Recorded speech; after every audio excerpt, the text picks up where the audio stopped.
Hello, so today's video is going to be on the Soviet DP-5V Geiger Counter. So as far as I'm aware, this was the last generation of Soviet Geiger Counters, sort of the portable civil defence and sort of infantry type ones, rather than the big vehicle mounted things and stuff like that. So it's a very simple device. It has your probe here, and it has two Geiger Müller tubes in here. Basically there's one for beta, contamination and low level radiation, and then another tube for high level radiation. As you go through the scale on here, it changes from one type of tube to the other, so you can sometimes get this strange thing where you can get quite a high reading on one setting, go to the next setting and not get a reading. That's obviously because it's switched to the higher level tube and you're not getting your reading for that reason, so that's not a fault with it. That's just how they designed it, because if you think about it, if both tubes are running at once and giving readings, the issue you would have is that you'd be getting double the reading on certain multipliers, so obviously that's not been done for that reason. I'm running it off of a car battery using this lead. You can bend the contacts in there to take AA's, although it's not the easiest thing to do because you'd have to put some stuff around them to stop them slipping. So I found just when I want to use it at home, using it with the 12 volt battery is a lot easier. So I've already done a video on the DP-5B that Beastoree sent me. If you haven't seen that video, check that one out, because I'm not going to go into loads of the details on this one because it's a fairly similar Geiger counter. But this is the one I ended up buying for myself. Now, just to confuse things, where it looks like a B on there, that's because it's Cyrillic, so this is actually the DP-5V. If you converted the name into English, this isn't a DP-5B, although that looks like a B there. I just thought I'd mention that and get that out of the way before somebody in the comments goes, oh no, this is a DP-5B because it says B there. So, one of the major improvements over the DP-5B towards the others is that the check source is actually included there. So what you have is you have your beta window there, and this is the front of the probe. Then if you twist it either to this direction or this direction, you basically got gamma only, because how it works is the beta shield is blocked, so what ends up happening is only gamma can penetrate in X-rays. When you put it into this position, the strontium-90 check source is put over the Geiger Müller tube, so you can take your sort of calibration reading and check that's all fine. So let's pop that down there. Now what I'm going to do, if this works, is just plug a little piezoelectric speaker into the side. So the headphone jack is just on the side here. I do actually have the proper headphones for this, but I thought for this video you might hear it a little bit better if I just did a piezoelectric speaker. That's there. So that's there. Right, now let's go to the lowest possible setting. There we go. Yeah, it's clicking away, so that works. Right, so you're going to get more than regular background radiation because I've got my magic box here. So if I just move the box a bit more into frame, you can already hear that ticking up. Let's get the probe and put it on top. There we go, we've gone off the first scale, so what we do is go to the second scale, we can hit the reset button if we want to, and then what it will do is start counting up again, or the 0 button, whatever you want to call it. That's not for zeroing it, as in to get the needle directly on 0. What the 0 button does, or the reset button, is basically just puts it onto the 0 quickly, so you can start counting up from the bottom of the scale, rather than waiting for the needle to swing down from the top of the scale. So the strontium-90 check source is not actually deployed at the moment. Let's just deploy that, and then what we should get is we should have to go to the 10 scale in a moment, so let's just preemptively do that.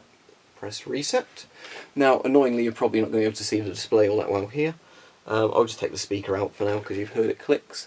And that should stop around the sort of 25 mark on here because we're on times 10. 22, 25, so where you see the 2 there, that needle should stop quite soon. Although it's going to vary a bit on background radiation, because of course if I put the probe here on the box again, you're going to find the needle's going to go up higher. One thing that I don't like as much about this one compared to the older one is you don't have a voltage regulated dial on the top. That was really handy with the DP-5B, because it meant if you were using different voltage batteries, you could easily do a circuit check, get the voltage correct, and you were good to go. With this one, your readings might be thrown out a bit if you're switching between either like the 1.5 volts times 3 batteries underneath, or if you're using a 12 volt or a 24 volt. You can, inside the adapter at the bottom, change it to 12 volt mode, which I've done, but I assume there's some sort of circuitry that's meant to automatically adjust it, but it doesn't quite, seem to do that completely correctly. Also, if this has been in storage for years, that might be why as well. So what we're going to do now is just have a look at it actually reading some samples. So if I open the beta window back again, there we go, there's that. we are all ready to go. So what I'm going to do is push this ammunition box out the way in a moment, so that's not interfering too much, and we're going to get a modern-ish Geiger counter, like a little digital one, and see how similar the scales are on them as well. And bear in mind, this is in microsieverts per hour and it's not shielded, so you can't go as high as with this one. So this one has a 0.1 scale, so on the 0.1 scale it goes from 0 to 0.5 milliroentgen per hour. And when you go to times 1000, that is obviously 0 to 5 Roentgen per hour, using that multiplier. And then the switch that says 200, you look at the bottom scale that goes from 0 to 200, that's for up to 200 Roentgen per hour.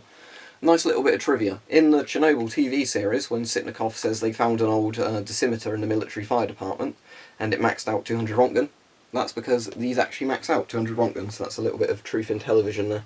So what we're going to do is get a sample. Let's get a bit of radium dust and dials in there. We'll put that there. What we're going to do is put this one near it as well, and we're going to put the beta window directly over it. We're on the times 10 scale at the moment, and you might be able to see the needle is shooting across there. So what I'll do in a minute is, if I need to go onto the small scale, what I could actually do is just put this on top of the probe. Might be easier, that way I don't have to hold on to it. This also has the extension wand and all the other accessories. I bought this one for a bit cheaper because it didn't have the case, but at the moment, you know, there's no point in me using those because I'm inside. The nice thing that is with the Soviet and Polish Geiger counters is they have that big extension wand, so you can put the probe on the end of the wand, and then you don't have to be so close to a radioactive sample. You know, you can sweep it along the ground like that and check your samples. So that's the dial on the times 10 here is finished off about 3.5, so that's 35 milliroentgen per hour. So what we can do now is we'll try another check source. This one is the little disc of strontium-90. We'll put that on the probe. I'll see if I can put the probe somewhere where you can see it as well in frame, but probably not. We'll put that one on there. Is that a bit hotter? It seems to be, because the needle's shooting across faster. So, yeah, that's going to max out on 5, I think, in just a second. Or it might be finishing on about 4. So if that's 4 times 10, that would be 40 milliroentgen per hour. But I know that this actually gives a higher beta reading than this potentially. But the thing is, as I said with this, is I know when you go on to the higher multipliers, part of the problem is that the actual device won't measure beta past a certain point, because it's mostly the gamma tube for the high readings, which makes sense because of how these things work. So yeah, if you look at that, look, you can see the needle is stopping quite low. And that's an important thing to note about a lot of Geiger counters, is that they don't potentially measure beta up to certain ranges. So, you know, if you wanted to measure beta contamination to really high amounts, this wouldn't do that. It will just basically overload on one setting and then not display anything on the next setting. So what I'm going to do now is just put a load of gamma sources next to the probe. What I'm just going to do is get my test tubes out, which have some radium dust in them. So we'll put them all around the probe, and we'll see, can we get this needle to move at all on this setting from the gamma exposure. And it's probably going to be quite low in terms of gamma exposure, thankfully, but you know, these are the hottest things I've actually got, so that's not moving all that much, is it? I can put a bit more radium near it and see if that will ease it on a little bit more, but probably not all that much. Yeah, so as you can see, I think this works absolutely fine. It's just I've not got anything, thankfully, high enough in gamma to get that needle to move. But of course, if I go onto the times 10 now, you'll see it will shoot all the way up because I've got enough for that. Although the beta window isn't facing the things, so if I do that, then it will go all the way up pretty quickly. So what I'm just going to do now is test the accuracy of it on a single sample next to this modern digital one. And I said, because the digital one isn't shielded, what I'm going to have to do is just find a lower strength sample, and we'll have to convert it because this is milliroentgen, that's microsievert. Not the same thing. They're close enough. You can do a gist of sort of, you know, 10 milliroentgens to 100 microsievert sort of thing, but it's not all that sort of absolute. So what I'm going to do now is just change the camera angle a bit so you can hopefully see the scales a bit better, and we will use our sample. Right, so hopefully both of those are visible. I might have to tilt this a little bit when I show the sample, so I'm going to use a British World War II radium compass for this. So what we're going to do is first check what reading we get on this. So obviously we're going to need the beta window open. And we're going to have to hope the beta doesn't max out this Geiger counter, because if it does, then obviously we can't tell what it is above the reading it gives. So let's open this, and what these British World War II compasses have is a big strip of radium paint. Now there's other bits of radium on them, but let's put this flat on the Geiger counter now. Oh, there goes the needle. I can hold both bits in place, which is easier said than done. But let's see where the needle stops, and then we'll see if we can get anything close to equivalence on the two counters. So we're on a times 10 scale, that's at 1.25 at the moment. It's slowing down about 1.25, it might even get to 1.5. So that would be 12 to 15 milliroentgen per hour, which I think if you just really easily sort of converted it to microsieverts, I think that would be about 100 to about 150 microsieverts. So let's do that now. So what we'll do is we will get this Geiger counter, we will lay this bit across here, and let's see if we get a similar reading. Now the only annoying thing is the smallest bit for beta exposure, where I've drilled the holes, is there. So whether or not we can get a reading, I don't know. Tell you what, I can put it flush against that like that, but I don't think that'll give as good a reading.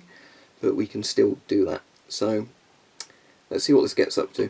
Now it might start counting fairly slowly to begin with, because the problem is with digital counters is, although yes they keep auto changing the range, unlike these ones where you have the twisting dial on the old-fashioned Geiger counters, the issue is obviously that they take a bit of time to calculate the dose going up, so they sort of tend to jump in certain numbered amounts. So that's on 18 microsieverts, so that's nowhere near as high as what we should be getting. I suppose what I can do is put this across here and then just reveal the screen in a moment to see if it's worked. And the problem is I have to obviously get this properly lined up, so let's put the beeping mode on. As you can hear, it's beeping pretty fast. And then what I'll do in just a moment is lift that up, have a look at the reading. So that's still saying 18, it's at 29 now. So, tell you what, that's going to get annoying, isn't it? So let's turn that off. You don't want the CPM beep either, come on. There we go. So that's at 29.